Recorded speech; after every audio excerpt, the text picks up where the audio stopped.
Baruch Hashem, we're back again together to start in our series that we started with Chinuch Yiladim, in raising our children, B'derech HaTorah, in the ways of Torah, in the ways of our ancestors, the way it was in years before.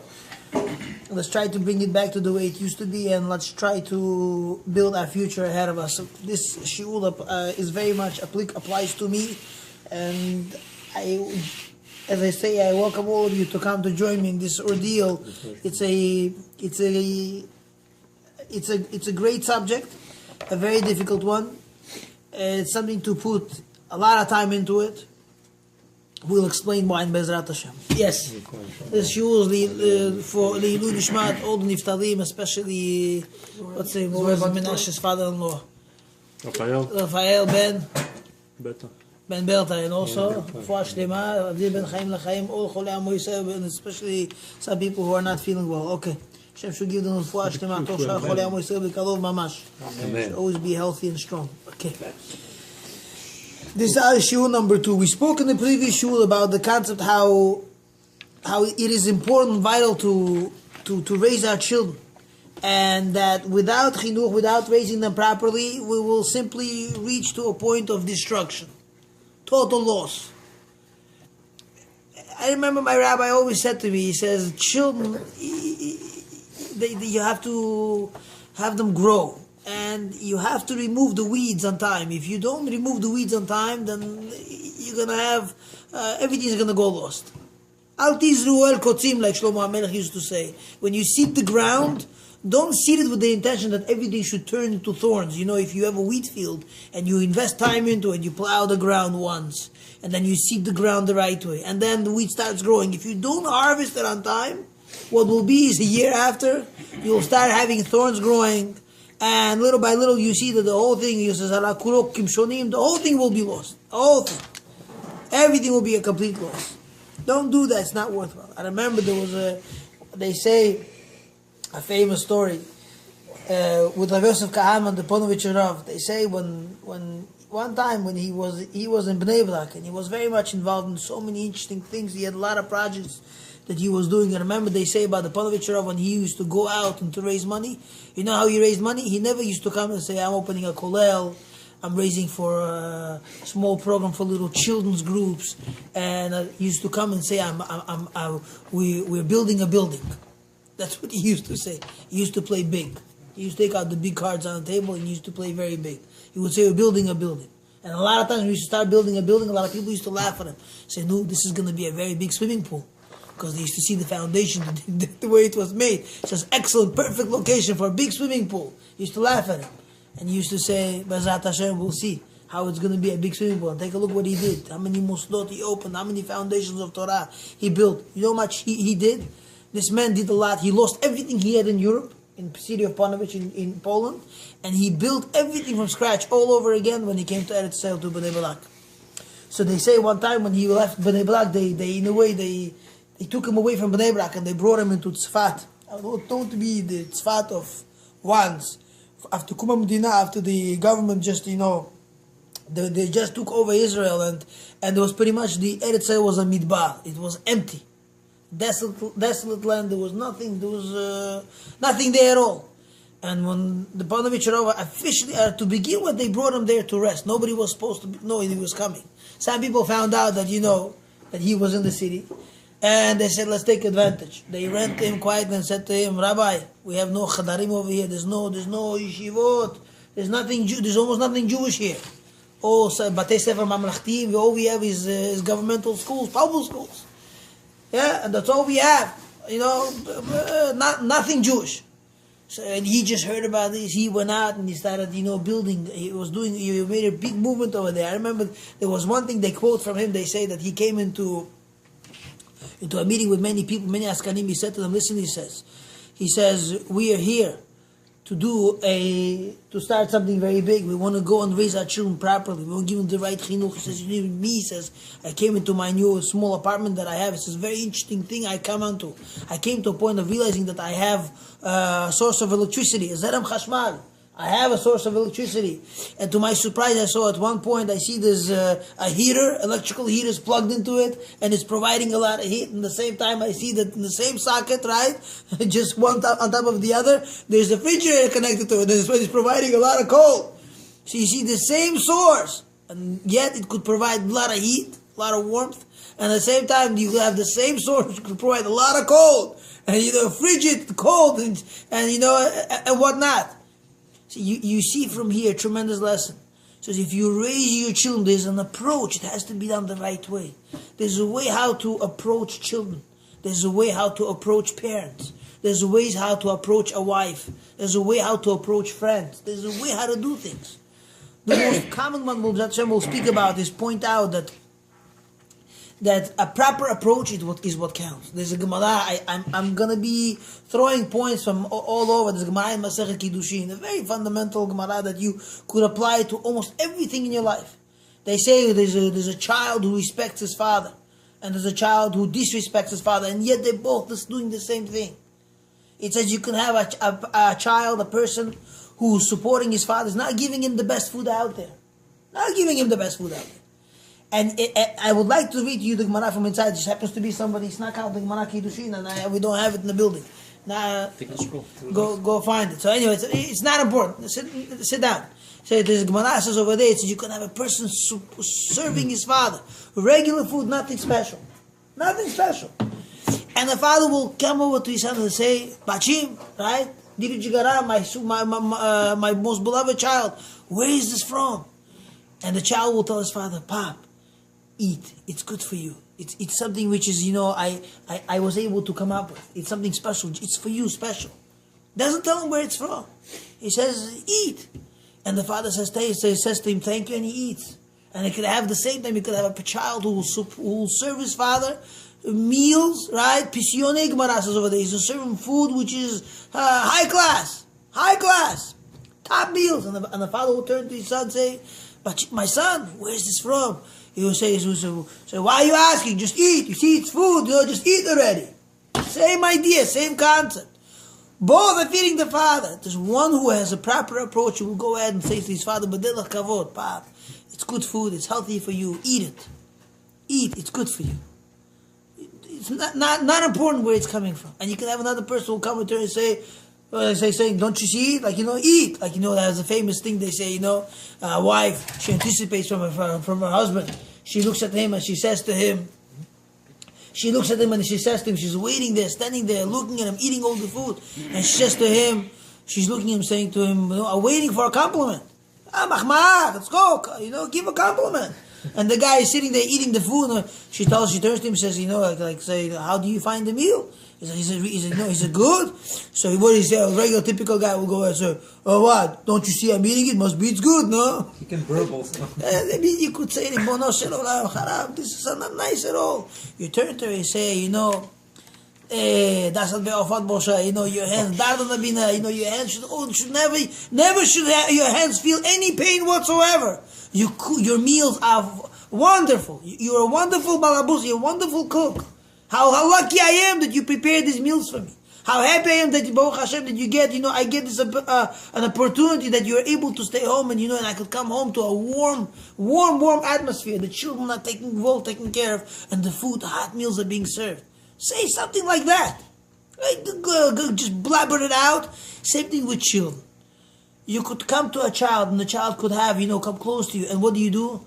Relax, calm down. This is your child. This is your own child. What are you doing? That approach, it's either you're going to come to him and say, pull him hard to yourself, or you're going to have that thing as they keep distance, mind your business. Mind your business, none of your business. Not too much, you get old too fast, right? As they say, no too much, more stress. Less stress, right? As they say, if you know too much, you'll have less stress, but it's not really true. The more you know, the more stress you have. But anyhow, the less stress you have, I say you'll have a lot of stress, have stress, whatever. I'm kind of very much mixed up in the concept already. We have to come to a point of realizing one of the most important things in chinuch. Chinuch, in raising children. In raising children, the most important thing you should know. Who is the greatest mechanech? Who is the greatest person that's out there to raise a child? So a lot of people will say, oh, chinuch, vaspitatel. You need somebody who, pedagog, you need a professor, somebody who's a genius when it comes to these things. You need somebody, somebody we know, professionalism is needed.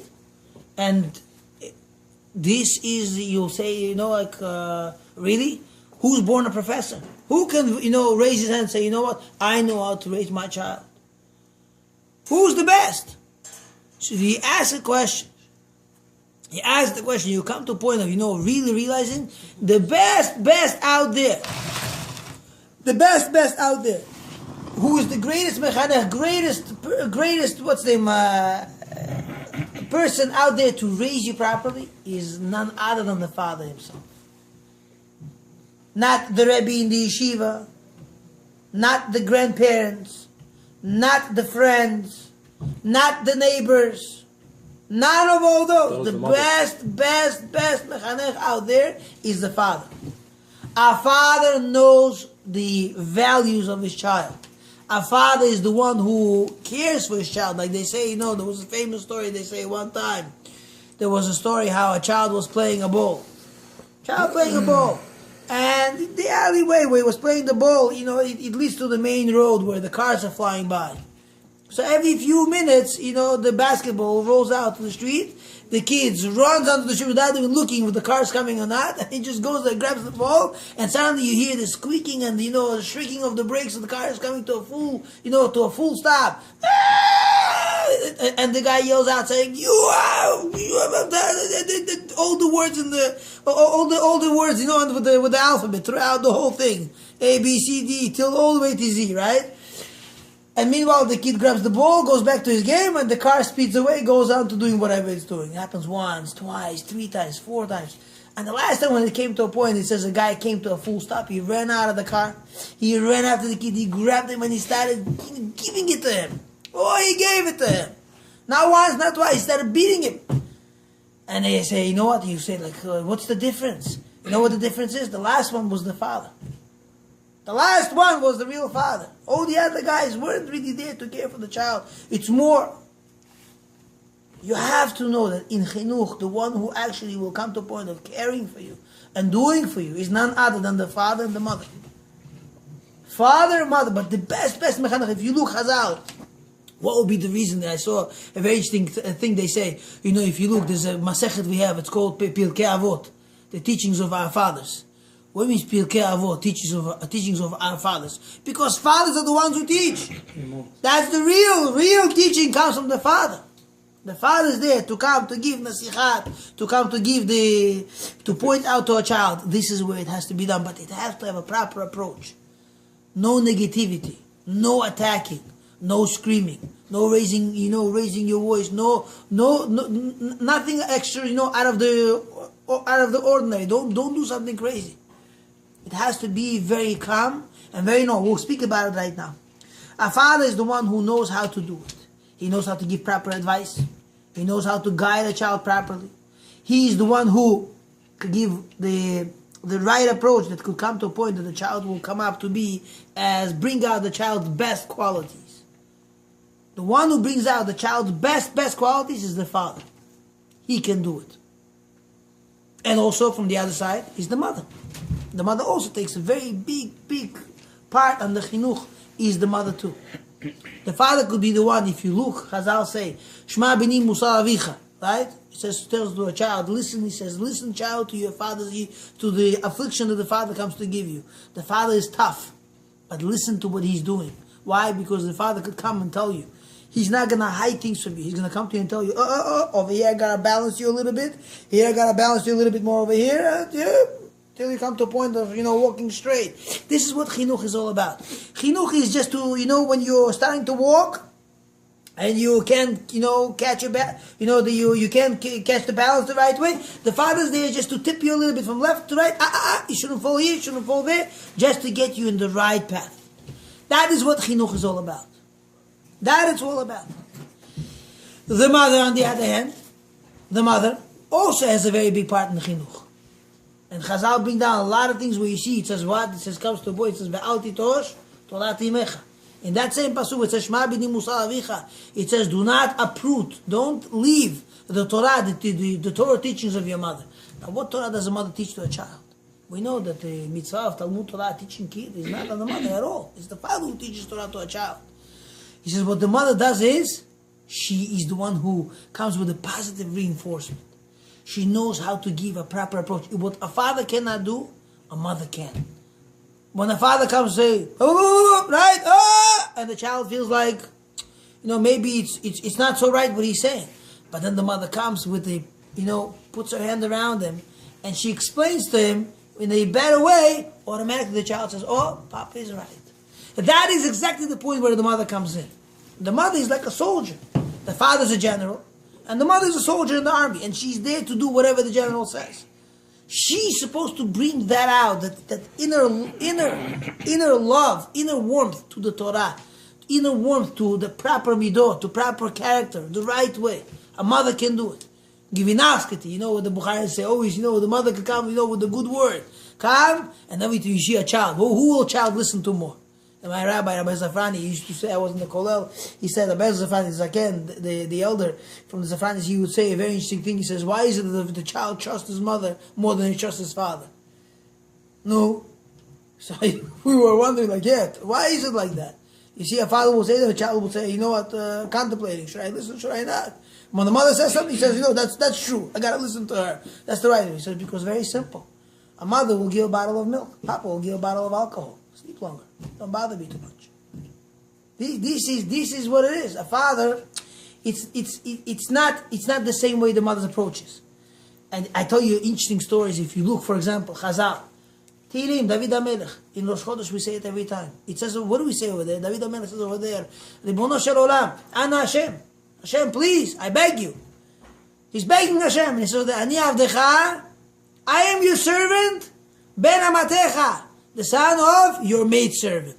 And you ask yourself a question. David HaMelech's mother, she was a very special woman. It's true. And David HaMelech takes the pride saying, they say, there's a famous saying, they say, behind every great man, there's a woman. A woman is there that brings out the greatness. The greatness of the man. And I ask you a question. Yishai, Chazal say, who was Yishai? No, you just finished Masechet Berachot. The Gemara says Masechet Berachot, Yishai, right? He was a man who was Yotzev Nichnas Buchlusiyah. You know what that means? He used to go in and go out with 600,000 Talmidim. Not one student, not two students. He was a man that had 600,000 students going into class and coming out of class from him. Chazal say that Yishai was one of the 4 people who died Beit Yoshel Nachash. He died only because he had to die. No sin. And David HaMelech takes pride. Ani avdecha, I am your servant, the son of a maidservant. He says, I became who I became because of my mother. The Havetz Haim, the famous story. They say one time a man came to him. He says, I have a problem. He says, we have this problem, that problem. He says, okay, what could you do? Go say Tehillim.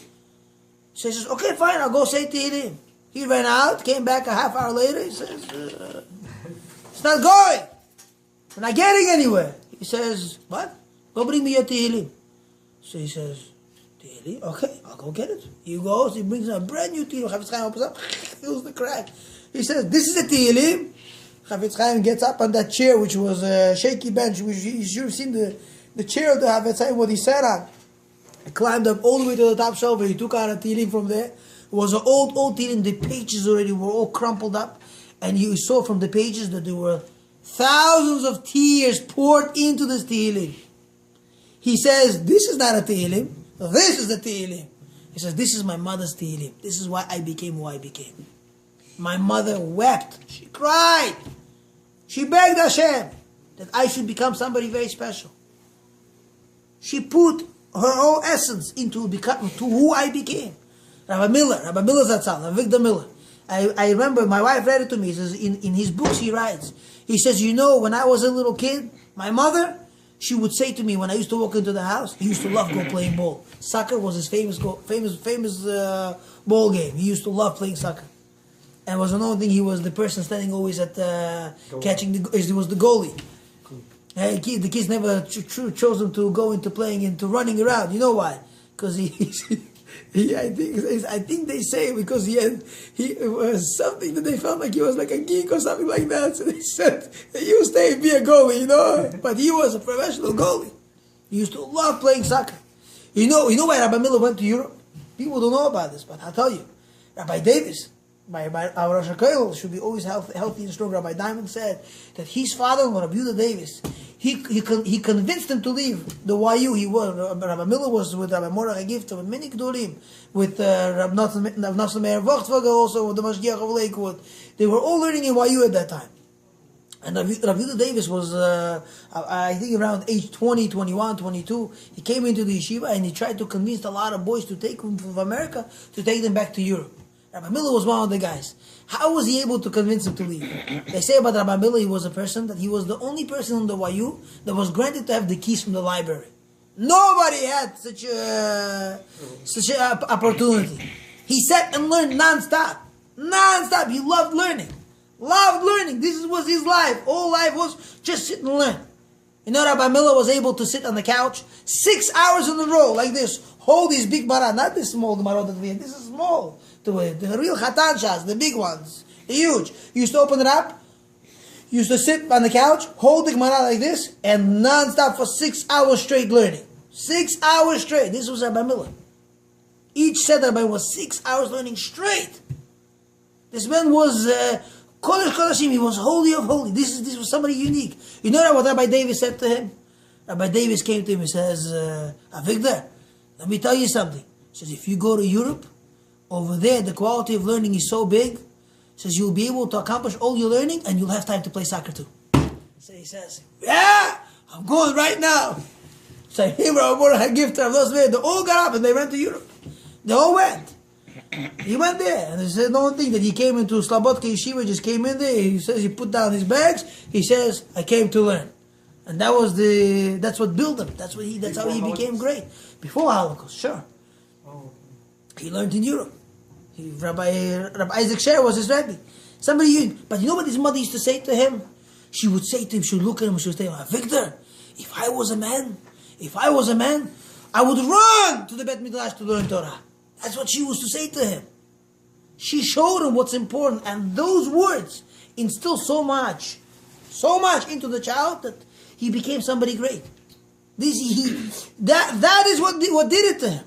I give you another person, Rabbi Hutner, Rabbi Yitzchak Hutner, from the Chaim Berlin. He was a tremendous thinker. Go on. You look at the Pachad Yitzchak, you see so much Geonut, you see so much greatness of Torah knowledge in those books. He was somebody unique. Somebody very big. And you know what about Rav Hutner? You look at him, you know what he said about himself? He says, I'll tell you, it was one time, he says, I remember. I came home from the Mir. I was learning in the Mir.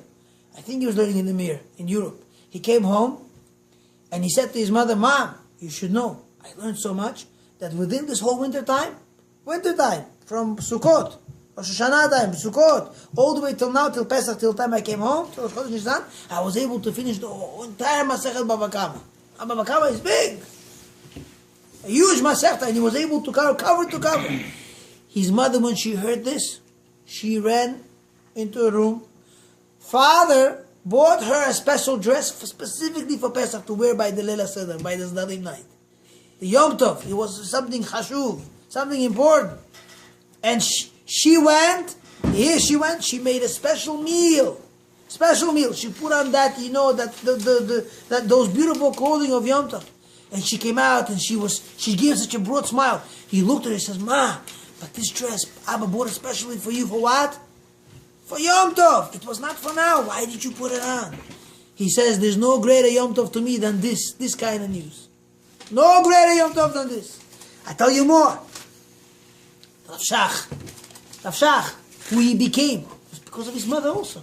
The famous story with those shoes, right? Remember the story with the shoes?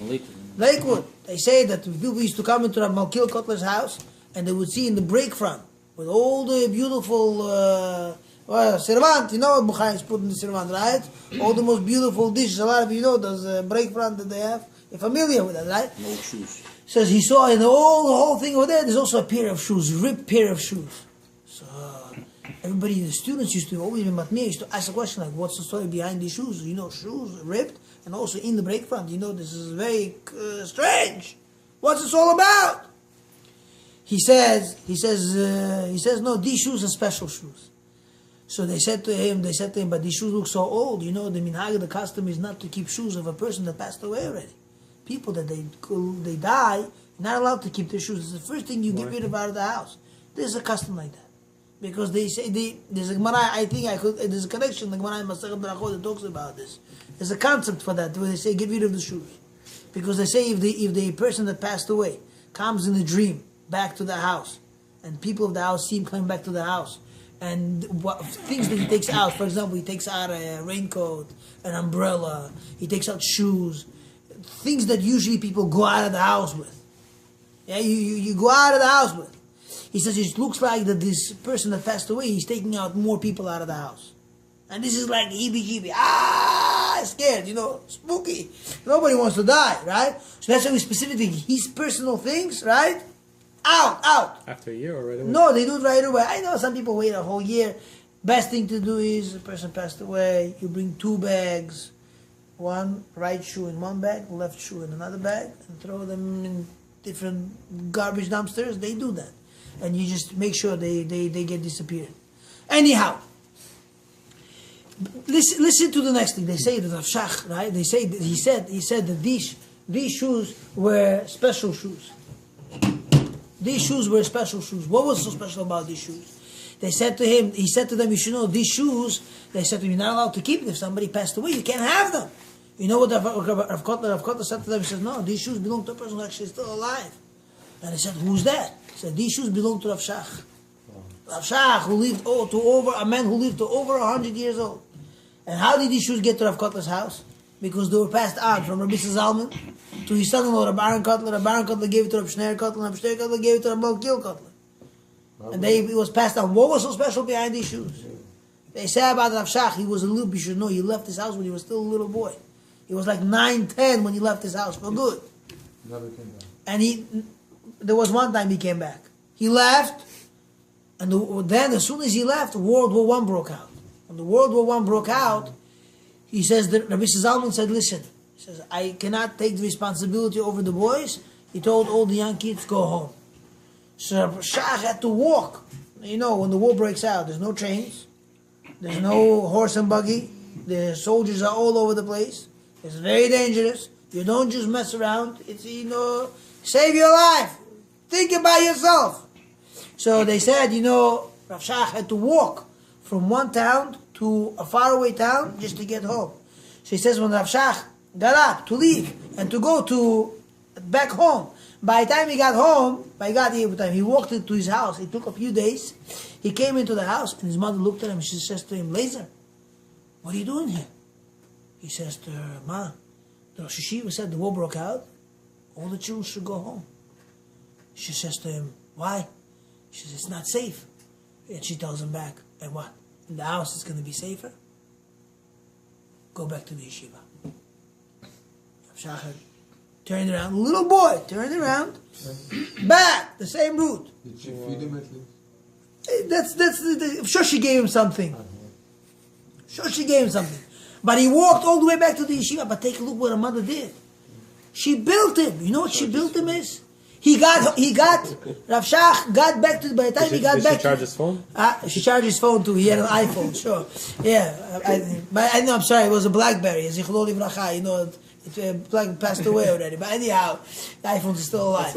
But you know, he walked back to. By the time he got back to the yeshiva, his shoes were torn already. Rabbi Zalman looked at him. He says to him, Lazer, what are you doing here? He says, my mama said it's much more safer to be in the yeshiva than to be home.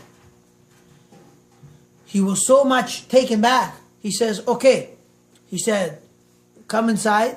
And he was teaching him Torah. But he says one thing. He saw his shoes were torn, ripped. He says, these shoes I want for myself. He teach me a lesson for life. He said, he bought him new shoes and he kept these shoes to himself. This is what a mother was able to do. Build a future gadol. You know that? Future, you know they say about Rav Shach. Rav Shach in his lifetime. Is the Rav Shach, he's the grandfather of the Rav Shach who... No, this is the same Rav Shach.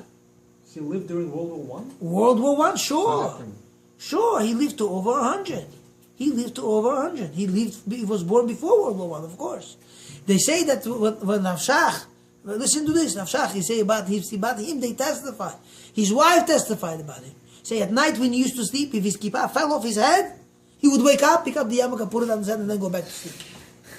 Never was a situation. He says, I never saw him sleeping without a yarmulke. Always put it on. They asked him, Rav Shach, what it is? He says, when I was a little kid, when I was a little child, he says, my kippah fell off my head once.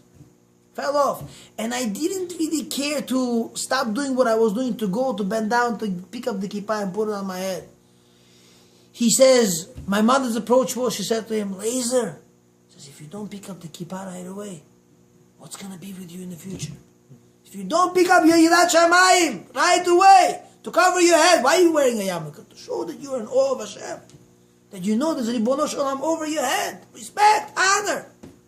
Showing your responsibilities to the king.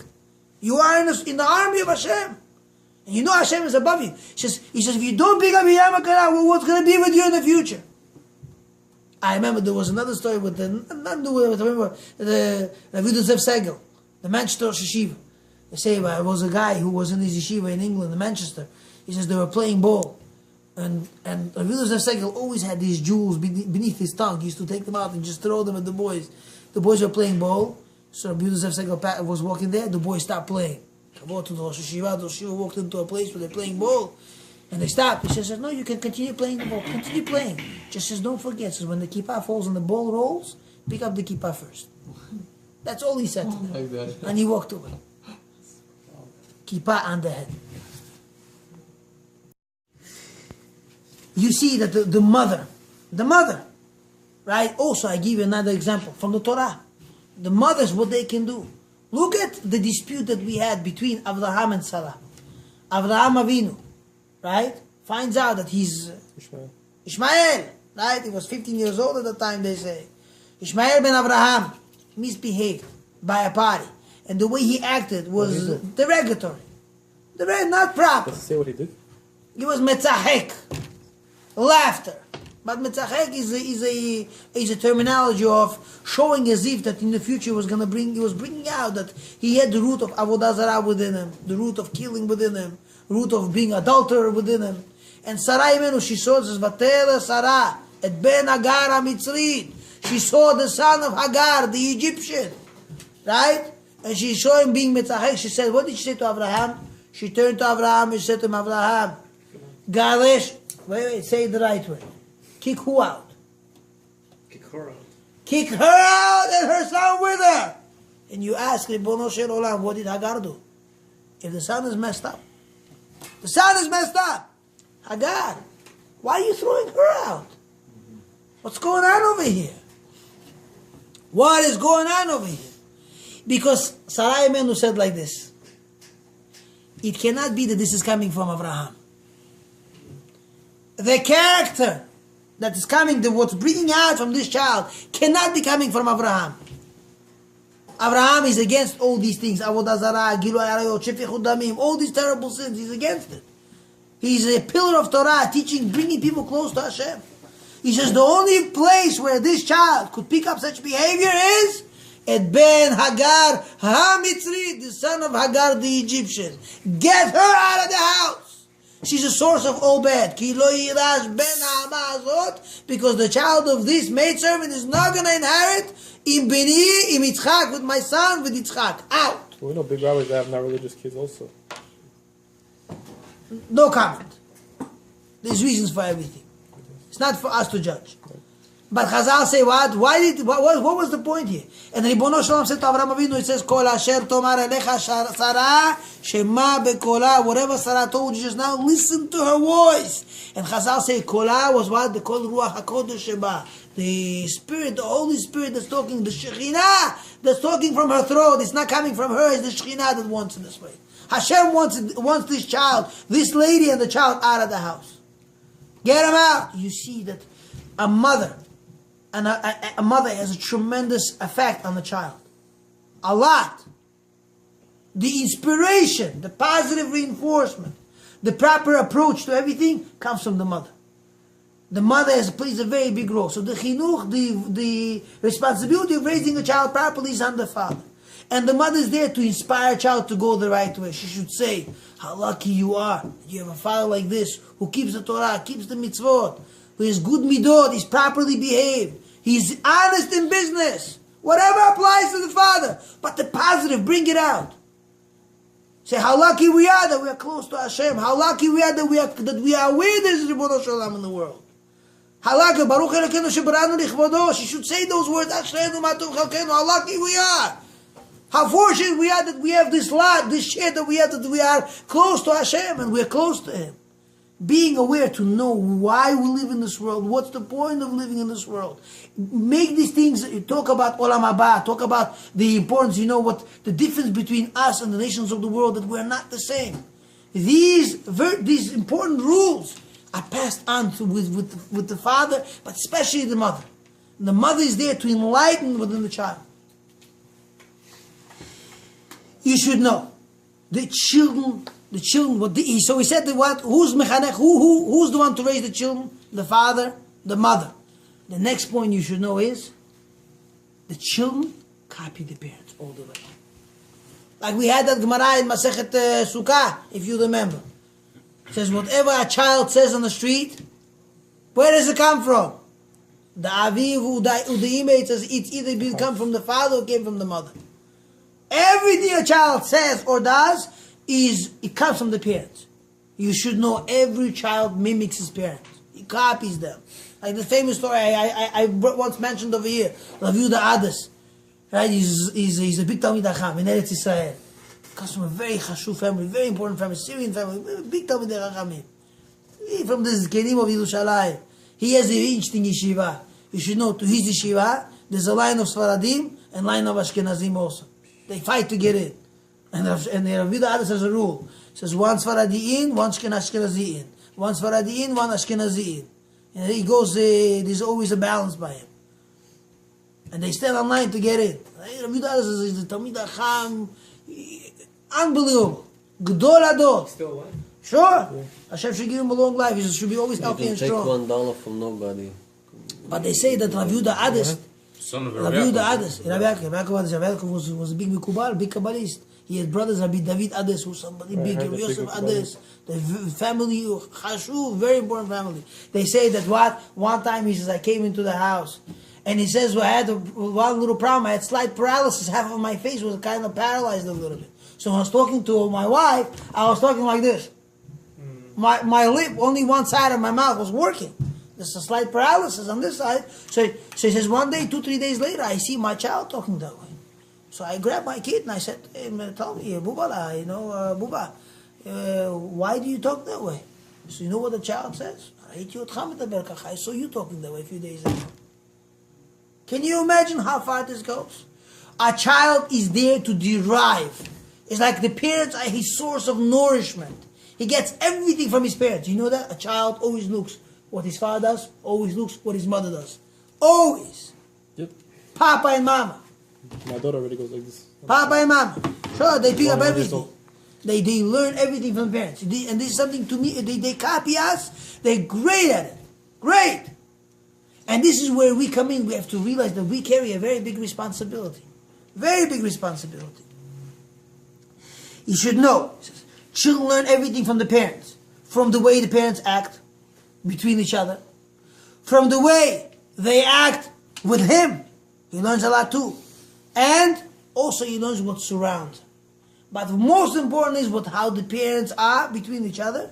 Which means we say really, when the person wants to be mechanech, he wants to raise his child, he should really raise himself. It's a time to work on yourself, to improve your own ways. When you see something wrong in the child, start looking in the mirror. And try to figure it out. Where did I see this before? Where did I see this before? Who is he copying? Who is he like? Where is he coming from? And if you really look for it, you'll find it. There could be people from school and stuff like that also. I said it could very well be from the school too. It's true, but that's where you come in. That's where you come in. You have to know whom are you giving your child to. In whose care is he being brought? Who's there that's having a lot of? But you should know a lot of the influences comes from the parents. The parents have to invest. This is the greatest investment we'll do in our lifetime.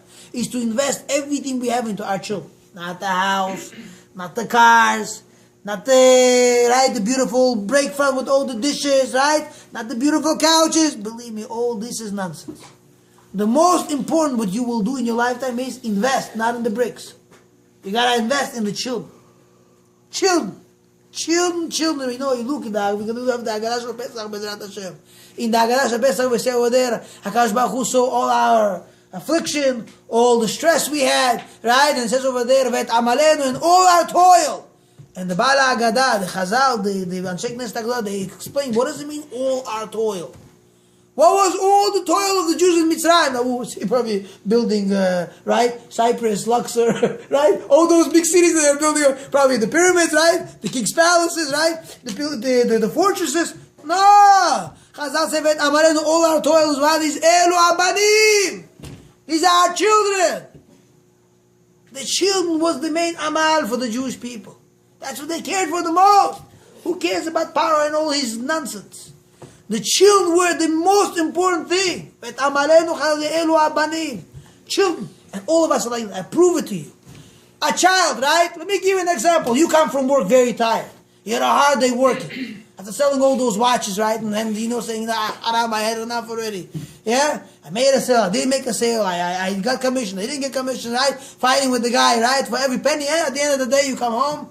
Right? You come home like this. Yeah? Half dead. Your wife looks at you and says, you know what, I see, just eat your supper and I'm going to tuck you into your bed. Just like she tucks in her children, she says, I'm going to let you go off for the night. And lo and behold, you get to the bed by 12 o'clock. You lay down. Kriyat Shema Al-Ambita, one eye open like this, right? Shema Yisrael, and gone. 2 minutes later, after you fall asleep, the kids start crying in the room. Who jumps out of the bed? That same tired father, the same tired mother. They get up out of bed, they go to the kid, they calm him down, they take care of him, they make sure everything's good and okay, and they go back to bed. 5 minutes later, the same thing can repeat again. And the father will get up again. You'll get up and you'll go. No matter how tired you are, you're still going to go. Because all your toil is really deep down is your children. And that's what you care for the most. But we have to make sure that we don't do it subconsciously. It shouldn't be like, okay, by the way, let's go. No choice. No choice. Because, yes, this is the choice. That's the only choice. That's what you're supposed to care for the most. Whatever you're going to, whatever you're going to put into that child, that's what's going to come out of it. All your investments, all your toils is that child. The child, believe me, it's not that fancy crib. It's not the fancy bedroom that you have. It's not the fancy couches and the fancy house and those bricks and everything that you invest so much money. Yes. But I've seen instances, I know families that they give too much to their child and the children do not know how to appreciate it at all. Because maybe they don't have a proper balance over there. They're just giving them and the most proper way to do it. They're too nice. They're so nice and they don't want to do nothing wrong. This and that. I had one time. The kids talk to them nasty and the kids don't appreciate it. Yeah. They don't know what they're missing. They don't know what other kids have. It's something that has to be spoken about. It's not on one foot. It's a class in its own. Bezrat Hashem. Slowly but surely. Listen to this. The fundamental rules are everything starts and finishes in the house. That's our product. Children, they start at home and they finish at home. Everything is home. Home, home, and home. And you should know, no matter how far the child is from his father, the child is still close to his father. You could have, I know somebody, for example, the child is 50 years old, and the father was 90, 95, lived a good life. Everything was fine. He passes away, and the child cannot stop talking about his father. No matter what, he was close to him, he wasn't close to him, he'll still talk about his father. My father. And I'll give you an example, I saw a very interesting thing. Somebody showed me a clip. I was looking at it, and they say, talking about concept of Lashon Hara. Yeah, it says, how could you go ahead and speak, Sinat Hainam, talking negatively about your fellow friend?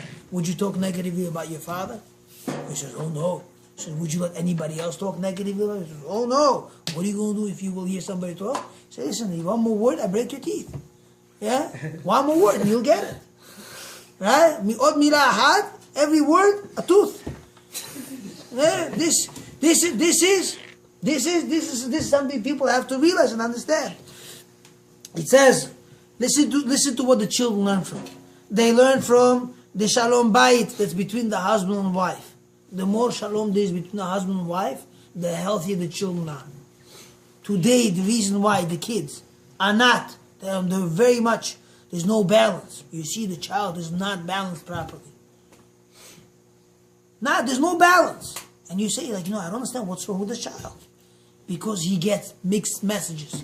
He gets one message from his father, he gets the other message from his mother. And there's a complete chaos. And the kid does not know who to turn to. It's mixed up. The child learns from the way the parents speak. You should know how important that is. You look at Avraham Avinu, and Torah makes a big deal about it. You look every time Torah mentions to Avraham talking to Sarah, it says, Hine, na, behold, now, please, please. Those pleases are not stopped being mentioned in Torah. Those thank yous, how important they are. Those good morning, good afternoon, good evening, no matter if she just left 5 minutes or she came back. Hi honey, how are you? Right? Say go say something more pleasant. Give those compliments that should not be ever stopped. These things is what's going to instill a lot, and you should know. The tone of voice, the way the parents talk. Never to raise a voice in the house. Never to yell. It's the wrong thing to do. You're downstairs, she's upstairs, don't yell. Bukhari say it's instead of you making your tongue tired, right? Yeah? Instead of making your mouth tired, make your feet tired, they say. This is a famous saying, right? Right? Make sure your feet do all the work. Go upstairs. Say to her, I've seen in the houses, I've seen how people, they go ahead. If this is a problem, people going upstairs, downstairs, they install an intercom in the house. They press the button, they say whatever they have to say. And the upstairs, they hear you. You don't have to raise your voice. One time, I witnessed this. Erev Sukkot. It was a day or two before Sukkot. The sukkah wasn't ready. My students from the school, they were supposed to deliver a sukkah to somewhere in Kew Gardens. And they were supposed to come there and put it up for them. Now, we know that if the floors are crooked, you can't put up the sukkah normally. Especially if the sukkah that comes from fiberglass. It has to lock in. You need a straight floor for it. It's a headache to build it. Because if they're not parallel properly, right, in the same way, you cannot attach them. And I was there. I came there to pick up the old sukkah. They had panels which happens to be a perfect match for my panels, and I wanted to extend my sukkah because I needed more room. So I went there to pick up a few panels, but meanwhile I saw two girls making sure that the boys come to my students, make sure they come to point of building the sukkah properly. Their mother was talking to them. She was like one story up from them. You see a building structure. It's in the backyard. The mother was talking to them. I couldn't hear what the mother was saying. And I couldn't hear what the daughters were saying back to the mother either. Quietly, calmly, no raising your voice. You're here. Don't have to yell on top of your lungs. This is the most proper way of doing things. No yelling, no screaming whatsoever. It's not a place for the house. It's not a place for the street either. Not b'shum ofin, never. Make it a rule that you speak always calmly. And you never raise your voice. No matter what. The children are right, the children are wrong. Always speak calmly. I saw Brodown, interesting thing they said. They came over to the mother of the Ben Ish Chai. And they asked her, Rabbanit Hayim, can you please tell us what zechut? What merit did you have? You raised children, all Talmidei Chachamim, business, no business, but they're all Yirat Shamayim and the Chokhmat Torah, the Ben Ish Chai himself. How did you have the zechut for this? You know what she said? She said in the zechut that I never raised my voice in the house. No matter what. Never yelling, screaming, unacceptable. Even if the children are wrong, the children are misbehaving, there's no yelling and screaming. By yelling and screaming, you're only showing what? That how you are not in control at all. We will talk about that also. But these are fundamental rules. Rules now, you learn a lot from the way the parents speak. Another one. The positive reinforcement of the parents that they come and they always tell a child, right, in a positive approach. There's few ways how to say stuff. For example, I'll give you an example. You can come over to a kid and you could tell him like this: if you don't sit straight, you're not getting that soda. You are showing that what? You're trying to be in control. But there's another way how to say it. If you tell him if you don't sit straight, you're saying everything negative about the child. You could tell him, I still want to give you that soda. Can you please sit straight? You're getting the same message across pretty much. But you said it in a positive way. So I still want to give you that soda. It's better that way, because if you say the other way and he says no, then you kind of... Yeah, and then what you do is, you come over to him, you see he's not holding on to it, not behaving. You come over to him, you take the soda away, say, I cannot give you the soda. I cannot give you the soda. When you sit straight, I'll give it to you. You could tell him also, you come over to him and say to him, if you sit straight, the soda, you'll be able to have it all for yourself. It won't spill. You won't lose even a bit of it. It'll be all for you. There's a way how to give a positive approach. Those positive approaches are so vital, so important. You have to know how to approach a child. You have to tell them in the right way. Another one. From the loyalty of the parents to one another, you build also a lot. If a father shows to a child, right? Shows to a child, no matter what, I will always be loyal to my wife. I'll be loyal to your mother. The children understand what? You never go against the mother. And the same thing goes the other way around. The mother, she always sticks up for the father. Always, no matter what. No matter what. Loyalty. A child sees, oh, my mother, nothing important, nothing important than this. Nothing more important than this. You should know, everything that the parents do, everything that they do is important in the view of the children. A lot of times I come home and I say to my father, Pop, come, listen. He says, my father used to do it differently. My mother said, this is not the way we used to do it. The way we used to do it was the other way around. I tell him, my Lord, there's a halakha. There's a halakha. And my father says, listen, it's do or die, my parents said. This is what the children always have from their parents. Let me tell you something. The Minchat Elazar, the Munkat Cherov, the Baal Minchas, he was a big posek, tremendous Talmid Chacham. He was a giant in Torah. I one time witnessed, somebody showed me not a documentary, an actual clip, how somebody was actually able to put up a video, and he was able to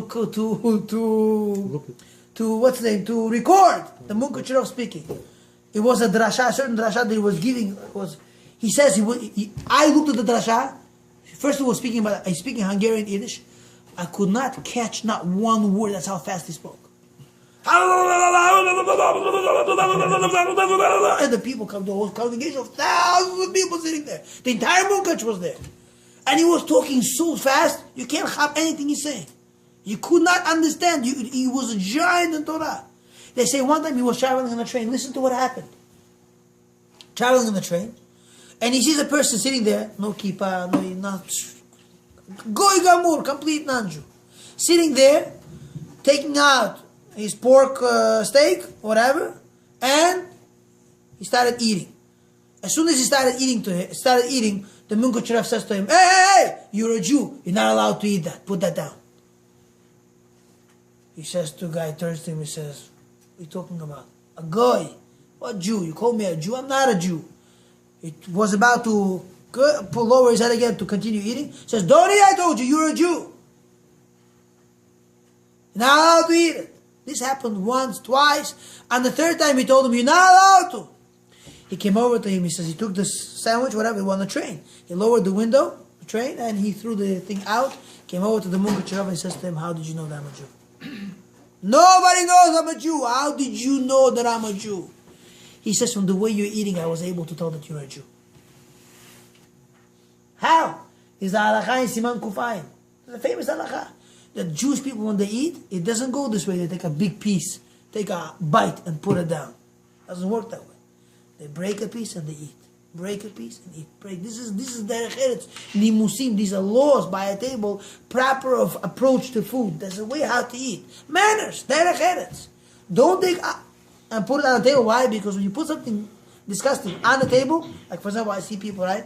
They come into a shul, they take the I don't mean anything about you. They take my hat, for example, sweaty hat. They take it like this, right? All the sweat in it, right? Yeah, greased, and they put it on the table.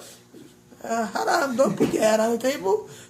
No one's obligated to swallow your germs now, right? Take your hat and put it on the chair, or throw it on the floor, right?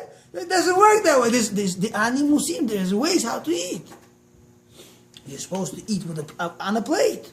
I mean, it's So you're not supposed is a problem, to eat. like a Subway sandwich. These things are not the way with Jewish people at all. You break it little by little, and you eat it. My grandma used to say when she see the commercials, I was like, how they eat it? From rough days, you know what I'm saying? How they put their Because mouth in not, but this is how he was. You should know there was a rabbi during the war. You know, there's a famous story. They say he used to walk into these monasteries where Jewish people came after the war. They came to the Vada Hatzalah. They came to the people in charge of saving the children. They used to come to them and would say to them, he says, listen, before the war, I left my child in the monastery because this was my only choice. And I was told I was going to come back and take the child back. I came back after the war, and first of all, they denied the whole thing. And I came in there, I cannot tell who's my child. All the same haircuts, non-Jewish haircuts, and you can't tell. He says there were rabbis who were walking into a monastery and they would make a deal with the priest, say, listen, if I'm able to tell you who's Jewish and I don't make a mistake, you'll give me the child. I said, sure, why not? The famous story was same story with Rabbi Silver. Rabbi Silver walked into the yard, yeah? He said, Ribono Shalom, please don't let me fail. Don't let me fail. He cried out, Shema Yisrael, Hashem Elokeinu, Hashem Echad. We said those words. Hundreds of children ran to him, grabbing, saying, Papa, Mama, Mama, Mama. Ran to him, grabbing him. Where's my mother? Why? Because every child remembers, the little kid's a little child. Remembers what the mother always saying, Kriyat Shema L'Amitah with the child before he goes to sleep. The same story with the shoes. First rights and yeah, also to know how to put from the ways they used to get dressed. There was another rabbi, he came, he went to a monastery, he would say, I want to go into your dining room. I want to see how the kids eat. And from the way the kids ate, he was able to point out a Jewish child one by one. Took them all out. All of them. You see that these things, proper approach, that's why they say in a house, the halakha, the way it would, with Yirat Shamayim, with Derech Eretz, should never be abandoned. A Jew is a Jew with, you know what they say, with instructions. Every Jewish child is born, right? They say a child is born with a shirt, right? They say, Rubashke Radil Saribeluk, right? Master in Takoy. Rubashke Tivai. But you should know, they say same thing, a child is born with the Shulchan Aruch. He's born with his Mishnah Berurah. He's born with his Yalkut Yosef. He's born a Jewish child. That's how he's born. And these things stay with him forever. And you're able to tell who's Jew, who's not a Jew. Like they say a famous story, right, in the Gemara. They say a guy who was serving food. He was serving food, right? And it was another thing that he was in time of the Roman decree. They were not allowed to have kosher food. Not allowed to have these things. So they say that the owner of the falafel stand or whatever it was, right, they were selling food. He said, I will know who's Jewish, who's not, and I'll give him kosher food. I'll have bigger expense to the Jew, and non-kosher food to somebody who's not a Jew. And how was he able to tell? Chazal, G'barayim Masechet Chulin. It says over there, Ma'im Rishonim Chiru Davar Acher. Because he did not wash the Tilat Yadayim, he gave him to eat from pig, pork. And when he gave him the price, a bill, he says, why are you giving me so much money? That's nice. That's how much it costs. He says, why? He said, I gave you this and this. He says, but don't you know I'm a Jew? He says, you didn't wash. How am I supposed to tell? This is how you're able to tell from the way people act. You're able to tell who's Jewish, who's not. That's how this was a norm. Paying attention to that. You see, we have ways how to do things. Now, listen to this. The base for the foundation that we will build into the child. This is where it's going to come. Also, there's a concept of Rahmanim, right? The Rahmanut. The concept of being always kind, being always polite, comes from the Jewish people only. They say that during the war, remember the famous story with 9 out of 10, Dr. Katz from the Far Rockaway. They say that there was a lady or a man that came into a store during the war. He says, I'd like to buy a bottle of milk for my child. So the owner of the store said, you're a Jewish. Grab him, he's a Jew. He says, I'm not a Jew. He says, no, you're a Jew. He says, why? He says, it's the way you asked. You asked for it in the way you are Rahman. You showed pity for a child. Must be you're a Jew. And he was right. He's able to spot a Jew from a mile away. This is the way it works. Again and again we'll say it. To act with children, with anava, with humbleness, with humility, not to speak harshly, not to raise your voices, right? Speak properly. You get it, Ramban, that says never to raise your voice. You stay away from chaos this way. Raising a voice usually brings towards anger.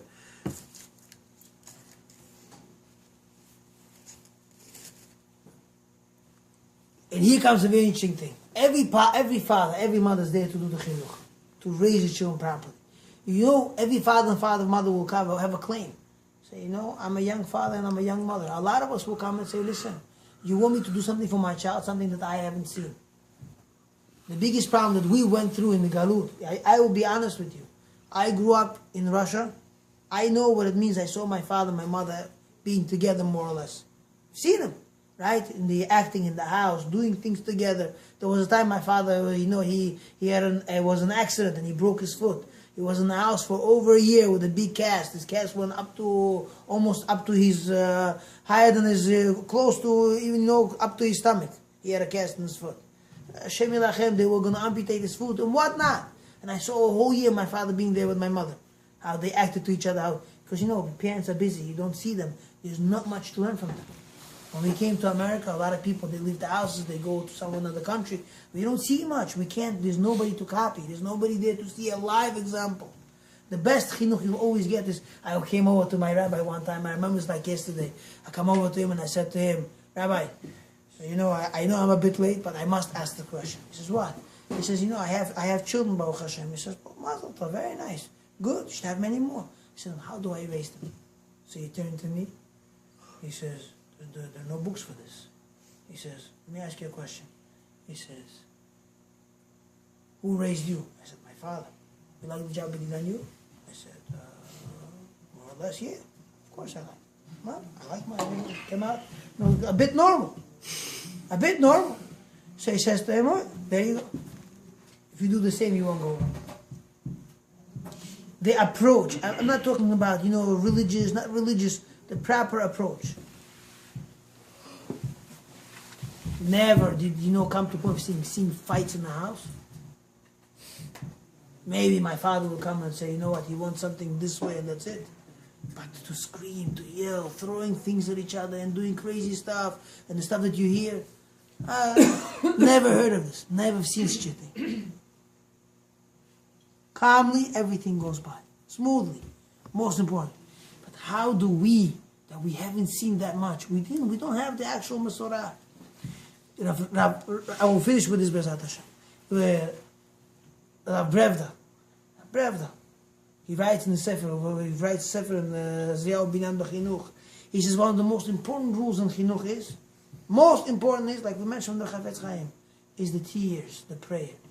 The prayer, that the sincerity, the sincere prayer that you will show a child. A child learns from a prayer a few things. What does a child learn from a prayer? The first thing, you know what he realizes, can I ask you a question? You know, when I look at you sometimes and you stand in front of the wall and you talk to the wall, I think you're a little bit awkward. Don't mind me, please. You know, you hold the book, you talk to the wall.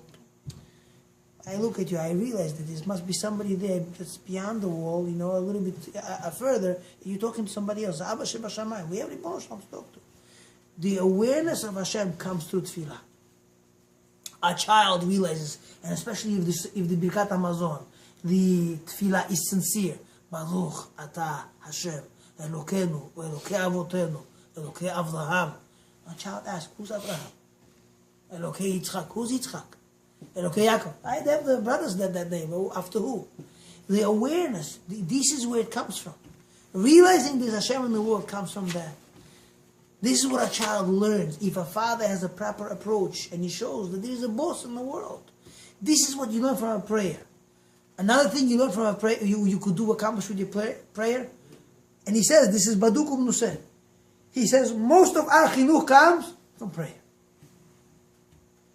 When we pray for our children, this is where the chinuch is. You pray for the child, but you don't pray. Say, Ribono Shel Olam, my child is boarding the bus. May he be zocheh. May he merit that the children that he associates with should be good children. The class is going to go to, the Rebbe is going to be teaching him, the Morah, the teacher is going to be teaching him. And anybody who should be people of shalom, people of Torah, people of Yirat Shamayim. These kind of prayers. You fold his bed, say, Hashem, please, I want my child to be growing, to be neat, to be kind, to be polite. These prayers are the prayers that are gonna lead them to the future. And that is the way to do it. Prayer, a lot of prayer, a lot of tefillah. Please, you pray every day. You pray every day. Don't forget yourself is the most important. And don't forget your children, because our children is our toil. That's where we have to put our emphasis into. We have to be there all for children. This is it. This is the goal. Ad kan.